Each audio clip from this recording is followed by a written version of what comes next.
Bueno, continuamos con más de nuestro espacio. Tenemos en esta parte de nuestro programa como invitado al diputado Óscar Figueras.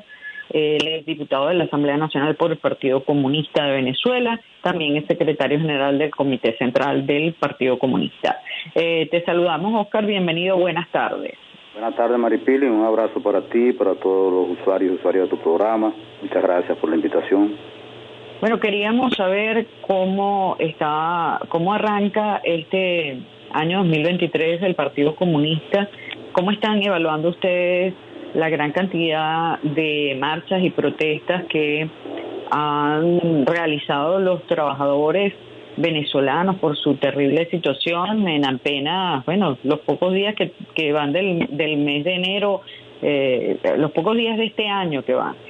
No ha terminado el mes de enero y prácticamente todos los días de este mes ha habido protestas y manifestaciones de distintos sectores de los trabajadores. Yo quería un comentario tuyo al respecto.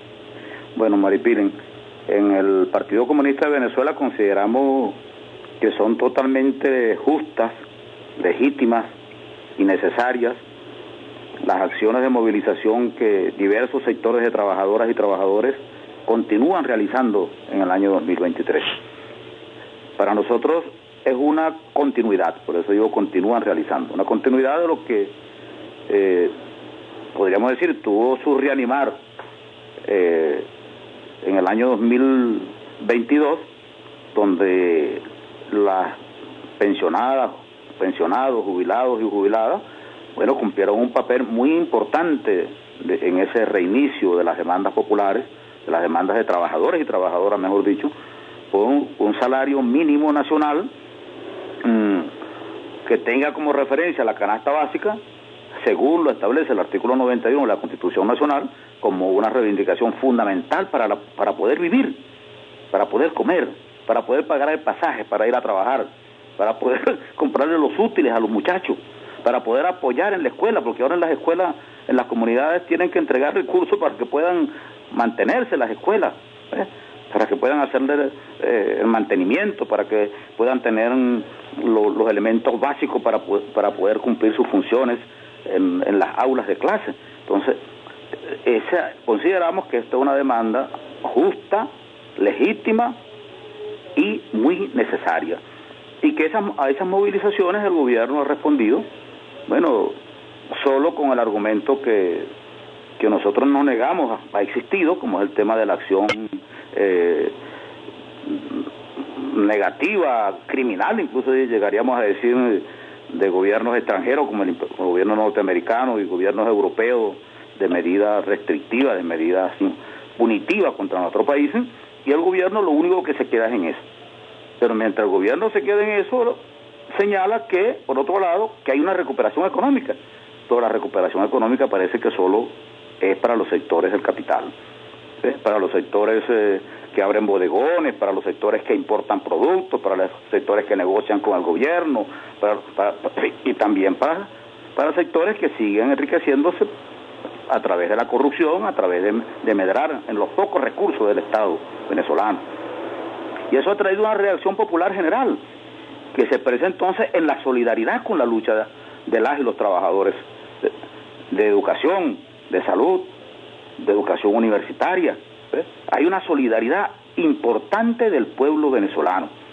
Es tanto así que se vienen realizando, Maripiden, asambleas en los centros educativos con la comunidad, con las y los representantes, y en la gran mayoría de los centros educativos donde se han hecho estas asambleas, las docentes, los docentes, las obreras y obreros, las y los trabajadores administrativos se han conseguido con el apoyo irrestricto de la gran mayoría de los padres, madres y representantes de los estudiantes. Porque los padres y las madres, los representantes viven esa realidad, saben la realidad que viven los maestros, las maestras, los obreros, obreras, trabajadores de la administración. Entonces, para nosotros, la respuesta del gobierno es mantener su política económica monetarista, mantener su política laboral de restricción de los salarios, para intentar, según ellos, bajar la inflación, y sabemos que el año pasado la propia vicepresidenta lo reconoce, aún con esa política reconocen una inflación del 234% en el año 2022, y con esa política el salario mínimo que decretaron el año pasado, que decían de $30, hoy está en $6,13 mensuales, 0,20%, perdón, 20 centavos de dólar diarios. 20 centavos de dólar diarios es el salario mínimo nacional de los trabajadores y las trabajadoras. Por eso, frente a esa política, bueno, el Partido Comunista considera que hay que seguir movilizados y hay que elevar el nivel de organización de las trabajadoras y los trabajadores.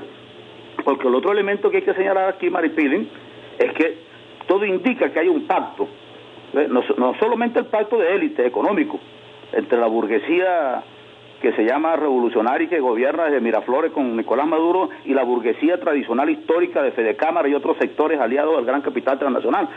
Ese es el pacto básico, el pacto económico, el pacto de proyecto de sociedad. Pero ese pacto de proyecto de sociedad está avalado por las corrientes políticas que pesan esos intereses económicos y que hoy tú lo ves votando juntos en la Asamblea Nacional, la llamada Alianza Democrática, ¿verdad?, junto con el Polo Patriótico y el gobierno junto con la llamada Plataforma Unitaria reuniéndose en México. O sea, hoy tú lo ves actuando en conjunto, pero además de eso, entonces eso también se expresa en los gremios. Entonces tú te consigues hoy que las direcciones nacionales de la gran mayoría de las organizaciones sindicales, que debieran salir a defender a los trabajadores y trabajadoras de la educación básica y de la educación media, están conspirando para derrotar este movimiento de la base, y están conspirando junto con el gobierno. Y están conspirando porque son direcciones como la de Sinafún y otras organizaciones patronales que saben que si este movimiento triunfa, ellos están siendo derrotados por su política inconsecuente con las trabajadoras y los trabajadores de la educación. Entonces, esa realidad demanda nuevos niveles de organización.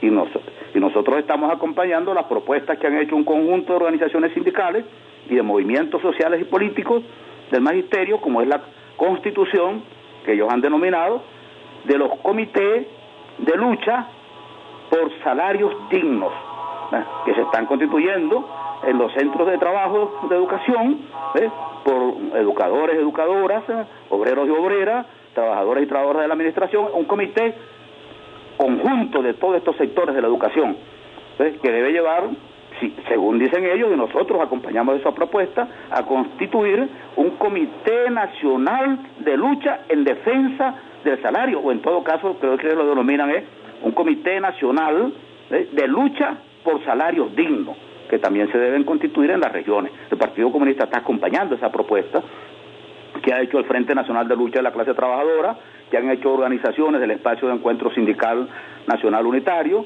que ha hecho la Central Unitaria de Trabajadores de Venezuela.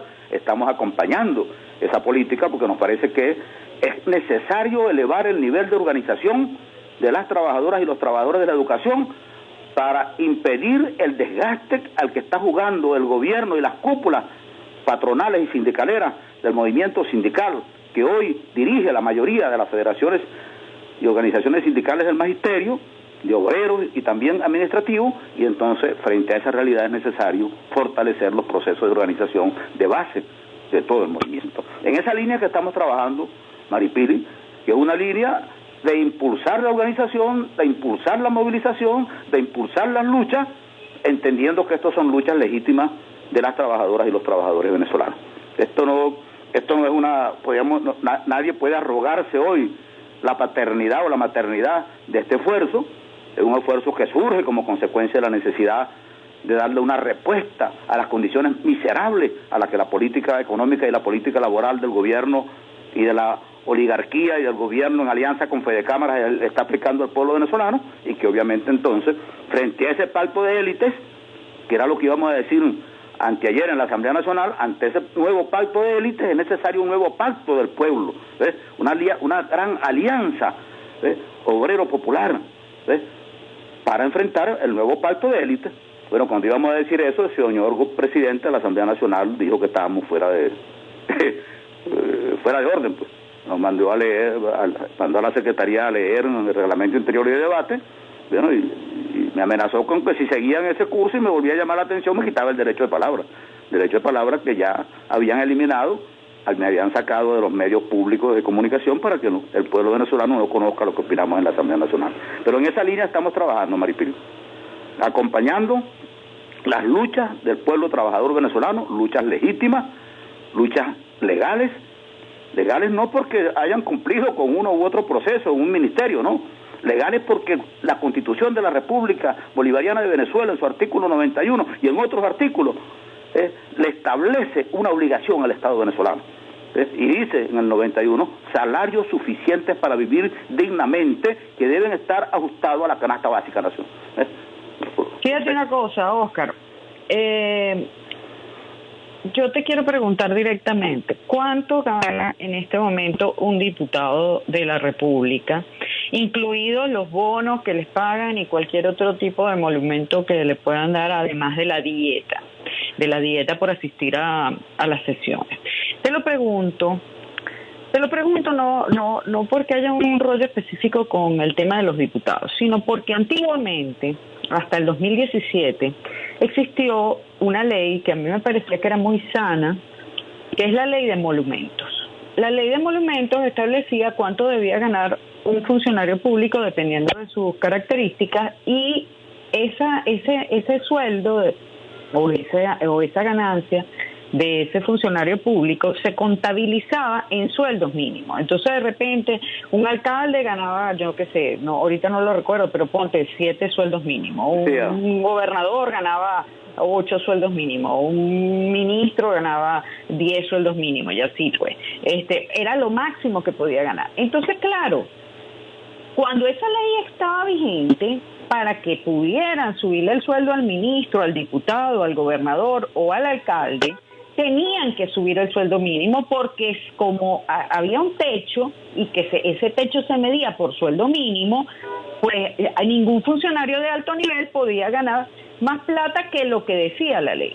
Pero en 2017 derogaron esa ley y ahora los altos funcionarios ganan lo que les da la gana, literalmente. Cobran bono por cuanta cosa existe que ni siquiera pasan por la contabilidad de la institución, porque se los dan por la vía del carnet de la patria, que eso es inauditable, lo que paguen por allí y lo que le den a las personas. Y entonces resulta que mira, muy bueno la excusa del gobierno de decir que estamos bloqueados. Es verdad, nadie lo niega. Es cierto lo que dicen de que tenemos 900 y pico de medidas coercitivas unilaterales que han descalabrado y han destrozado una buena parte de la economía del país. Eso es verdad, nadie está negando eso. Nadie lo niega, y eso es un horror. Creo que es el crimen más grande que ha hecho el sector de la oposición, ese leopoldista, guaidocista y del G4 en contra de la República. Nadie niega eso. Pero ¿tú sabes qué? Si nosotros tuviéramos la economía así y todos los venezolanos la estuviéramos sufriendo más o menos por igual, la gente no se molestaba. Pero ¿tú sabes qué pasa?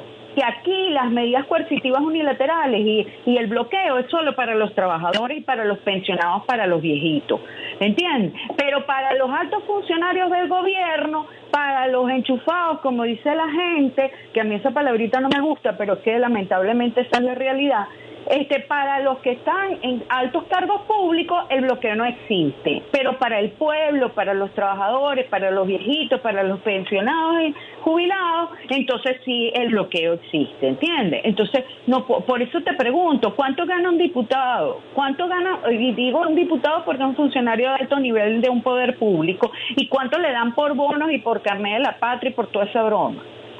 Bueno, mira, Maripili, esa es una pregunta correcta que hay que hacerla. Ahora, en la Asamblea Nacional hay mucha opacidad, como se dice ahora, ¿ves? Donde tú no sabes con seguridad cuánto ganan las y los diputados, ¿ves? Pero podría decirte lo siguiente: desde el punto de vista del salario, de lo que llaman salario, sin los bonos, ahorita después paso a los bonos, eso está por el orden de los 560 bolívares, debe estar por allí. Yo estuve sacando una cuenta ahorita porque yo tengo que entregarle cuenta al partido de lo que nosotros recibimos por ingreso como diputado. Y está por ese orden, 540 y tantos, 560 debe estar. Como salario que te depositan en la cuenta, como diríamos, de nómina. porque hay una cuenta de nómina. Eso es el salario. Ahora bien, por la vía del carnet de la patria, tú lo acabas de decir, hay unos ingresos que no se contabilizan como salario, pero que sí son ingresos, y que la información que se da es que son variables, porque se dice, eso yo no lo puedo afirmar, pero se corre en la Asamblea Nacional, que hay, desde el punto de vista salarial, hay distintos niveles de diputados, hay distintas clases de diputados. Qué gracia, chico. Eso es lo que se corre. Qué gracia, qué sinvergüenza. Yo no lo puedo afirmar, pero eso se corre. Y se dice que incluso se entregan ingresos, que ya no es salario, en dólar, en efectivo, a algunos diputados y diputadas, bueno, que eso no lo controla nadie. Y por el carnet de la patria te pueden consignar ingresos en bolívares, que en algunos casos se mueven entre los $300, 400, e incluso pueden llegar a más. Eso es más o menos los rangos. Y a ti, por ejemplo, como diputado, ¿te han llegado a depositar por el carnet de la patria bonos? Sí. A ti te los han depositado, pero claro, pero tú debes ser como diputado de la 10ª categoría más o menos. A mí me han depositado, pero lo que me dicen los propios trabajadores, algunos trabajadores, amigos administrativos, es que eso no son, que los depósitos míos son de los diputados marginales, porque hay diputados de primera, de segunda, de tercera, de cuarta clase y marginados. Entonces, yo no puedo afirmar no puedo afirmarlo porque no me consta, porque como tú lo acabas de decir, el carnet de la patria es inauditable. Yo puedo informarle al pueblo venezolano que en el caso nuestro una parte importante de ese recurso va al partido. Tanto lo que eso ha sido toda la vida, sí. Tanto lo que es el sueldo como lo que es el bono, porque yo podría decir, no, el bono no es sueldo, pero es que te dan más por bono que por sueldo. Eso no es salario. Entonces yo podría decir eso no es salario. Entonces ahí el partido no tiene que darle nada. Pero eso iría contra mis propios principios morales.